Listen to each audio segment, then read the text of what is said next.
Today I'm talking about what gets between us and God. Some people call that sin. Now the church may well have spent quite a bit of time describing what we must not do, but historically it's spent very little time majoring on what we must do. Even when it has, it's managed to make virtue sound about as interesting as watching paint dry, and has promoted Jesus as some kind of heavenly policeman keeping tabs on all the wicked things that we're doing. I remember when I was a child and staying with an aunt, she had a piece of Victorian doggerel on her wall which said, "Christ is the head of this house, the unseen guest at every table, the silent listener to every conversation."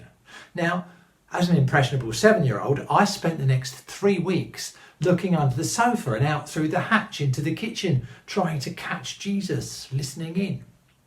I was constipated for 2 weeks until I could convince myself he wasn't watching what I did on the toilet. However, nothing I have learned since I became a Christian at the age of 18 has convinced me that God is at all like some demented public school headmaster waiting to pounce and beat us senseless or give us 100 lines for getting things wrong. In my experience, if we are trying to deal with the causes as well as the consequences of whichever sins we may think we may think ourselves guilty of, well, the Jesus I know, the one I know about, is much more likely to be sitting at the desk writing the lines for us. Unfortunately, we've made Jesus into some kind of milksop prefect figure, constantly sneaking to the beak about the antics in the lower fourth, which tends to make the antics of the lower fourth rather rakish and romantic in the eyes of the world, when in reality, sin does nothing but cripple you spiritually and mentally. Drawing in our skirts and getting a fit of the vapours when encountering someone else's apparent sin, or even our own, does nothing to alleviate the causes nor the consequences of sin, either for the sinner or the sinned against. Helping people to change what they do and how they are, and accepting our own need for change, ought to be positive experiences, and true Christianity recognises this and rejoices in it. To overcome something which gets between us and God is a life-enhancing moment, but for most people that's where the fear comes in. In order to conquer whatever it is which cripples us when we try to walk with God, it's necessary first to admit that something does come between us and God and therefore needs to change, so that whatever hobbles us no longer has power over our lives. And often that's the crunch. Something which has continually struck me in my years as a minister in the Methodist Church is how often I find outside the church spiritual people who would never in a million years claim to be religious, quietly trying to find a way of achieving some kind of holistic peace for themselves and those they love, but who are shackled by their life's experience and prevented from finding God's presence, what we Christians call his kingdom, in a world which so often proclaims God's absence. People who have either an innate, or some would claim an encultured, understanding of what is good and right and wholesome, but who, if asked about the state of their souls, wouldn't even be confident in believing they had souls. These are the people with whom I feel most spiritual kinship, because we all need to be taught somehow that there is actually often so little we need to do in order to harmonise our lives with God's purpose for humanity, and therefore to fulfil our lives and enrich the lives of others. So little of which we need to let go. One of my favourite parts of the New Testament is that part where Jesus says, "You are not far from the kingdom of God." Of course, not far is a relative concept for a lot of people. When I was 11, I went from my northeast London suburb to my Scout Troop's annual camp, my first and only camp as a Scout, but that's a different story, in company with a dozen other Air Scouts, 2 Scout leaders and a transit van. The place where we were camping, near Porthcawl, was a farm whose name is engraved upon my memory. It was called Fferm Maes y Fran. According to directions sent by the farmer himself, once we'd gone through Porthcawl, we could not, apparently, miss it. But miss it we did. To begin with, we weren't worried. We were well ahead of time. It was only 5 o'clock on a bright summer's evening. We were only 3 miles from our destination, and we were prepared for anything. After all, we were a troop of Baden-Powell's finest. Be prepared was our motto. Dib, dib, dib and all that. When after several miles we saw no turn-off for the farm, our scout leader stopped the van and asked a passing local the way. And he scratched his head and said very slowly, "Maes y Fran, eh?" paused for a while and then suddenly erupted into speech. Now, at this distance in time, I do not remember the directions, and to be fair to my 11-year-old self, I didn't need to.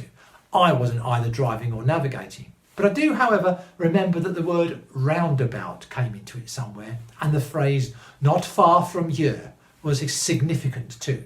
So off we trundled back the way we came. We went up tracks and single track roads and all sorts of other places. We even drove as far as Bridgend, but we saw not a single roundabout, other than the one which invited us to turn tail and head back towards Porthcawl. So we asked several passing folk. Every one of them suggested we go down to the roundabout and turn right, or left, or go straight on, or whichever it was. The farm was just down there after a roundabout on the left or the right. Well, whichever it was, in the end, by about 8 o'clock, when we had been driving around that benighted piece of Welsh countryside so often that we must have worn tyre grooves into the tarmac, we were reduced to asking, not for Fferm mai Syfran, but simply for the roundabout. Eventually we came across yet another local ambling down the road. Roundabout? By here? Don't think so, but that roundabout was only an experiment, wasn't it? They dug it up 6 months ago. Now, whilst we were recovering from the trauma of the hours we'd wasted looking for a roundabout which never was, he asked us politely, "Where was you wanting?" "Fferm mai Syfran? Oh, there's easy, I'll show you. Shove up," he said to the navigator, and without further ado, climbed into the front of the transit and directed us down the road. And precisely 300 yards later, he yelled, "Stop!" And we pulled up outside a farm gate clearly labelled Crowfield Farm. A farm gate we had steadfastly passed at least 20 times in the last 3 hours. "There you go," said the local. "That's what you want." But this is called Crowfield Farm," spluttered our glorious leader. "That's right," said the Welshman, grinning from ear to ear. "Crowfield Farm, or, as we say in Welsh, Fferm mai Syfran." If we hadn't been so far from home, I'm sure we'd have given up on that camping holiday. Actually, for other reasons, I wish we had. I might have left the Scouts and joined the Boys Brigade a little less precipitately if that Scout camp hadn't have happened, but that's another story. If that Welshman had not translated a relatively simple Welsh name for us, we would still be travelling up and down that road right now. Our mistake was a simple error of translation, but it needed that simple thing to be put right before we could see what was blindingly obvious.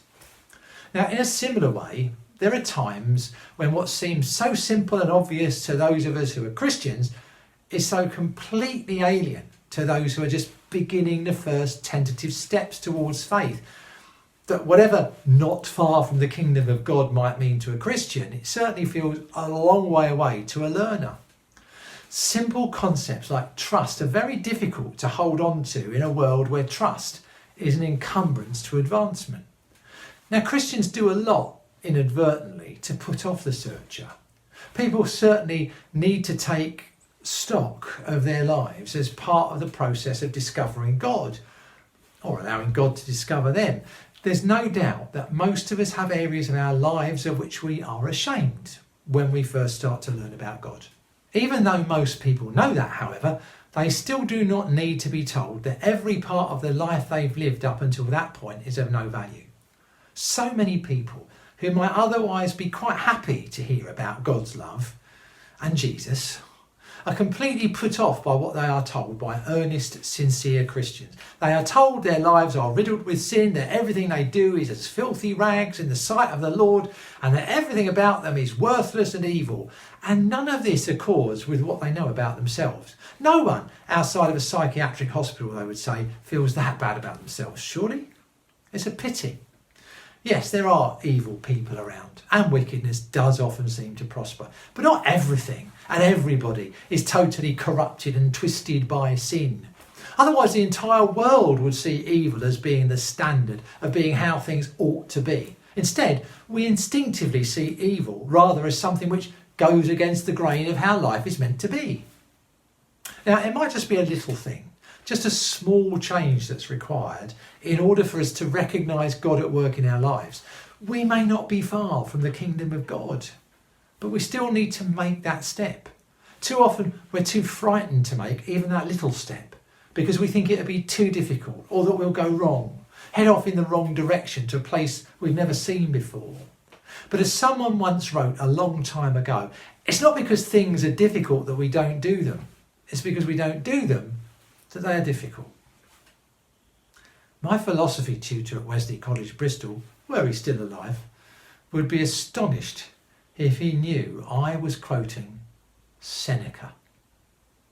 I told him I didn't know he was a Roman philosopher. I told him I thought Seneca was something you took if you thought Jesus was watching what you were doing on the toilet. Stay safe, people. Take care.